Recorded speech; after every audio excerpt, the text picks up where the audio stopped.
Alors merci de nous recevoir déjà, c'est bien cool. Tu nous reçois chez toi Ouais, pour nous parler un peu de toi. bah on Donc va essayer, hein. ouais bah ouais ouais. Bon alors on va commencer par le commencement. Donc tu es dans la musique électronique. Est-ce que tu sais à peu près situer dans quelle période à peu près tu as atterri dans la musique électronique? Quand est-ce que tu en as eu conscience? Quand est-ce que... Moi j'ai commencé à aller en soirée euh, en 1989. Ah ouais, En d'accord. septembre 89, Ouais, première approche réelle du monde de la musique électronique avec les soirées. Alors les soirées de l'époque, c'était très peu de gens, dans des lieux extrêmement underground. Moi j'étais sur Paris, et je crois que la première que j'ai fait, c'est une toute petite Invaders, j'ai rien compris. J'ai rien compris. Il y avait une sorte de cave avec deux spots, une lumière rouge, un DJ vinyle. Oui, il y avait déjà un DJ vinyle. Et avec une sorte de faune bizarre, ouais.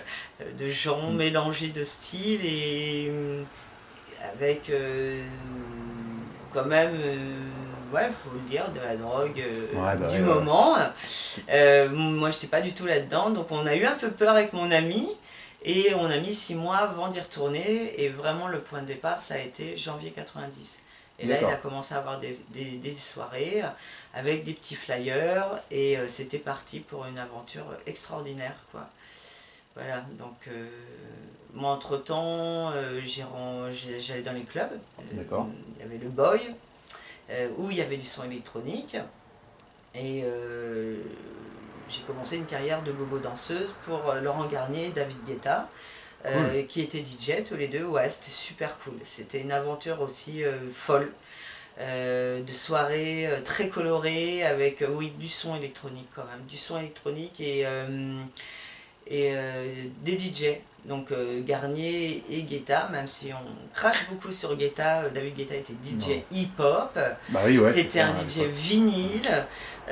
et les deux, à force de danser pour eux, entre 89 et 92, même si je dansais pour eux de 89 à 94, m'ont donné quand même vachement envie de mixer. Ouais. Je me suis dit, ouais, bah, ça claque quand même de mixer des vinyles et tout, de faire danser les gens.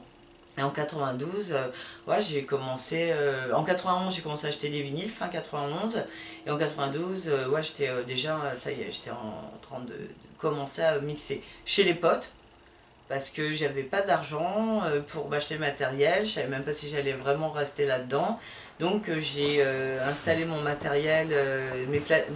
Au bout de 8 mois, j'ai commencé à avoir des vinyles, un peu tout style, d'expérimental à du FX Twin, à du Ouais bon trip ouais. hop. C'était tout mélangé. Le son de la musique de techno américaine aussi, hein, et j'ai posé mes vinyles pendant 8 mois chez les Furious, le Sound System. Là, du moins, ils n'étaient même pas Sound System, mais ils avaient déjà leur nom, Furious. Et Cool. pendant 8 Ouais. mois, je laissais tous mes vinyles chez eux. Et tous les week-ends, j'allais chez eux m'entraîner sur leur platine à Courroie. Des BST, des BST horribles, mais. Et puis après, ben, en 94, j'ai eu mon propre matériel. Donc pendant 2 ans, j'allais à droite à gauche mixer. Euh, on me proposait d'aller jouer déjà. Alors c'est pareil, c'était mon choix. Même si au jour d'aujourd'hui, même depuis très longtemps, j'entends que les gens ils disent oui, mais moi je suis pas prêt, je me sens pas prêt d'aller jouer en soirée, je me suis pas assez entraîné, je suis pas encore nickel. Ouais, mais nous il n'y avait pas de nickel à l'époque, c'était les teufs. Ouais. Et il n'y avait pas beaucoup de DJ. Donc à partir du moment où tu mettais la main à la pâte, tu commençais à acheter des vinyles et tu commençais à t'amuser, C'est bon. et ben toi tu voulais t'amuser à faire danser les gens. Et même si tu avais une technique minable, et même si tu faisais des pains, les gens déjà ils étaient moins techniques eux aussi, et ils étaient là pour écouter des disques. Et voilà, donc très rapidement, quand même les DJ qui m'ont plu, c'est Laurent Haut. À partir de 92, 93, j'ai rencontré des gens aussi, des amitiés. Donc comme Arnaud Spidix, ou Yes. Ouais ouais. Lisa Delias, qui était quand même mon amie, et Ouais.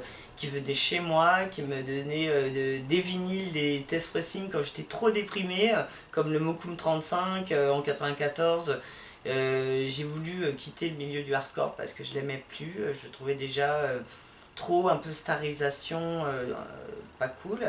Et elle m'a donné le Mokoum 35 Cool. pour me dire ouais, faut pas lâcher l'affaire. Donc suite à ça, rencontre aussi avec GR45 dans les soirées. D'accord. Qui est un membre actif du label qu'on va monter un an après, DKP. Et